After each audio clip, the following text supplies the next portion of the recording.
Forward Helix Piercing is what you should know before getting one done. Coming up next on Consultations by a Piercer, episode number 11. So you might want to stick around.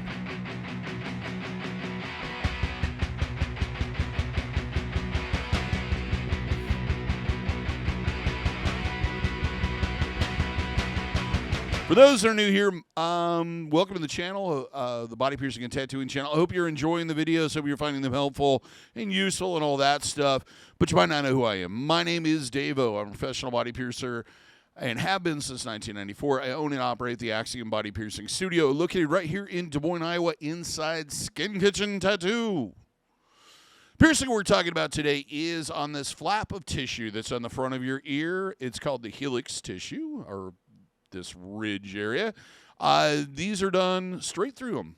Thus, they're the forward helix opposed to the rear helix or the upper helix, I guess. I don't know. These are usually done in groupings a lot of times, but it really depends on your anatomy, and we'll get into all that here in a little bit. Now, average healing time on these can range anywhere from 8 to 12 weeks if you're lucky, up to 6 months or longer. Varies from person to person.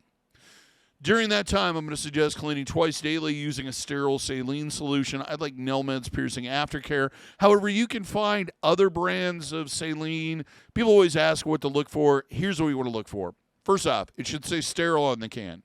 Second off, it should be in a pressurized can, not a bottle that you unscrew, unless it's medical grade and that has an expiration date. So that's an entirely different thing, sort of. When you turn it over and you look on the back and you're looking at ingredients, it should only say two things. Sodium chloride in distilled water. Nothing else. Now, you want to clean with that twice daily. Also, I generally suggest is rinsing it at the end of your shower. Just kind of pull your hair and everything out of the way and just let that water flow over the area for about 30 seconds. This is going to help kind of eliminate some of the discharge. This is also going to help rinse off any soap or anything that's collected on the jewelry. Cross-contamination prevention. Common sense stuff. Wash your hands before you handle it. No oral contact or exchange of bodily fluids on, near, around the piercing until it heals.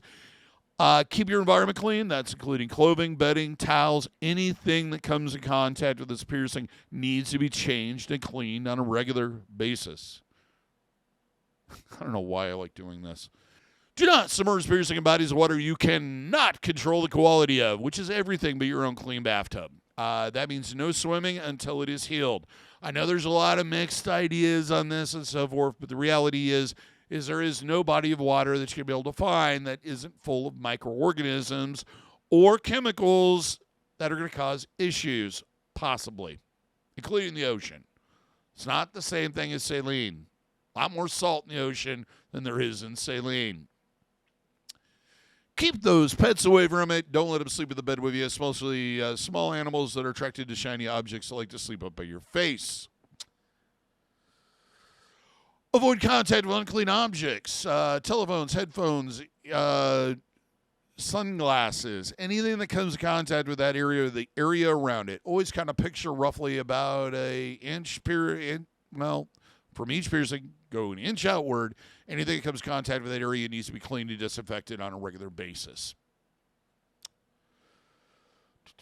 Avoid contact with wet hair. So wear that hair up in a bun or one of those fancy towels until it's completely dry. Trauma, pressure, and abuse. 3 things that you need to avoid.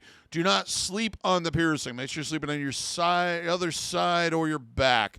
Or figure out a way to elevate it off the bed. Most common way or easiest way to do that is take one of those U-shaped travel pillows.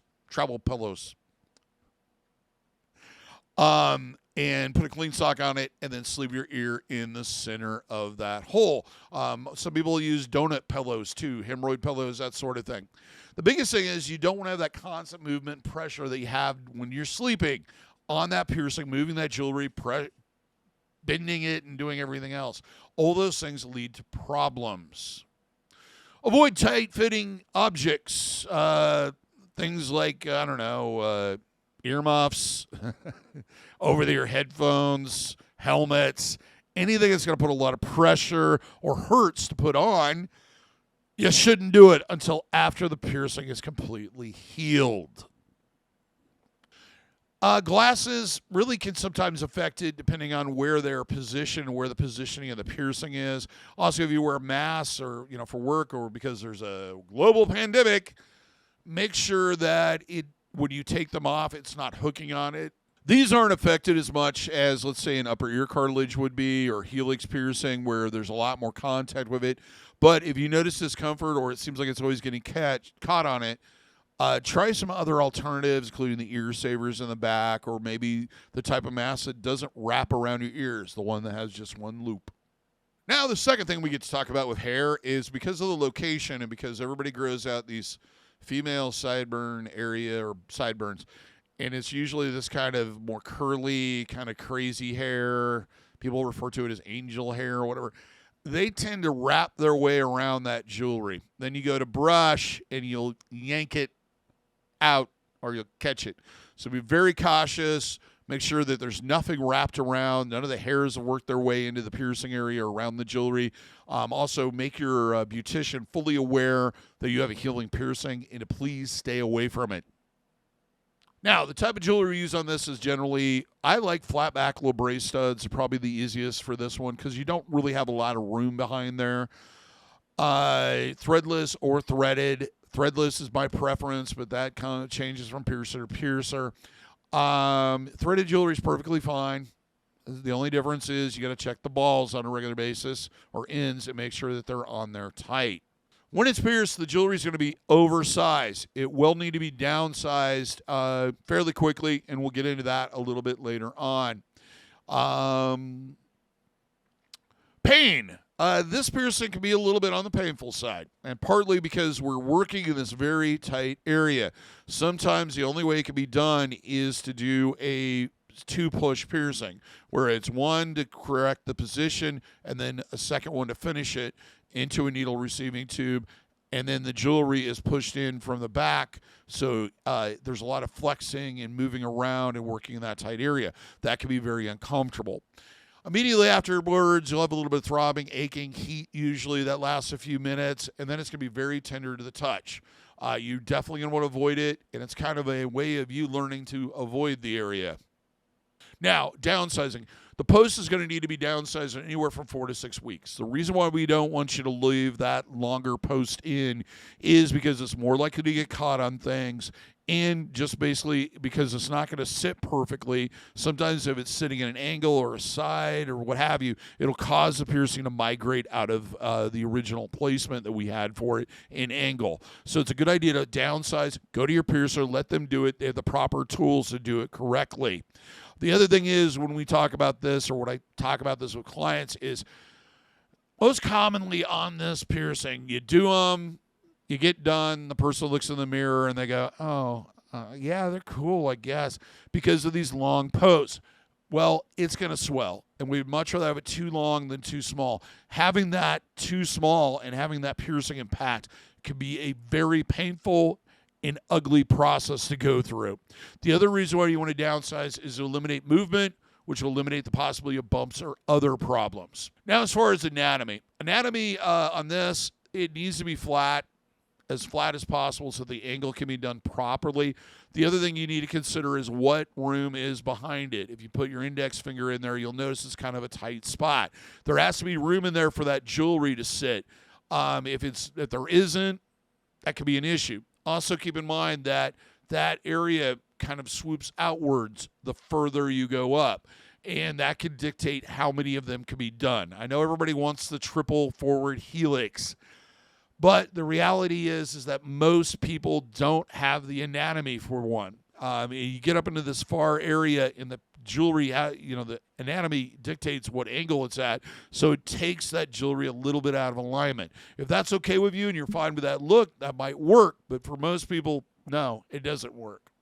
And for that reason, one of the things you want to talk to your piercer about as they're marking or before they mark or during the consultation is if you want to do multiple ones possibly or have that possibility in the future is to plan that out. Make sure there's space for that and make sure it's a possibility.